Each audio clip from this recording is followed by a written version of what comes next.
This is 219 News Now, brought to you by Strachan Van Til, making lives easier for 94 years. I'm Andrew Garcia, and this is your 219 News Now. Governor Eric Holcomb announced Monday that he has selected Lake Superior Judge Stephen Scheel to replace retired Judge Terry Crone on the 15-member state appellate court. Judge Scheel's commitment to the law and equal justice will continue to serve his fellow Hoosiers with distinction as he joins the second highest bench in Indiana, the governor said. Scheel spent most of his legal career as president of his Highland-based law firm. Scheel became a Lake County magistrate in 2016 and a judge 3 years later. Susan Thompson has been named the new executive director for the Hobart Chamber of Commerce. Thompson will lead the chamber after most recently serving as the executive director of the Lansing Chamber of Commerce. She also served as the board president in Lansing. Her strong experience in sales and marketing in various avenues will serve the Hobart Chamber well. Susan will lead the chamber into 2025 with a new emphasis on digital marketing, business community outreach, and social media platforms, the chamber said in a news release.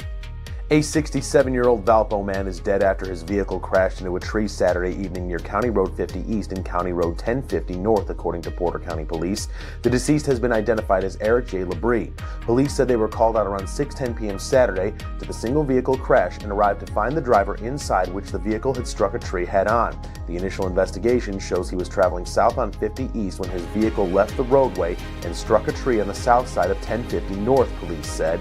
And in sports, the wait is over, and this week officially marks the start of the college football playoffs, and Indiana opens the action on Friday in the standalone game with Notre Dame. The Hoosiers have not played the Irish since 1991, but this is the first time the two have met in the postseason. The voice of IU football, Don Fischer, sits down with sports director Sam Michael to detail how the Hoosiers can get the win. Here's the good news.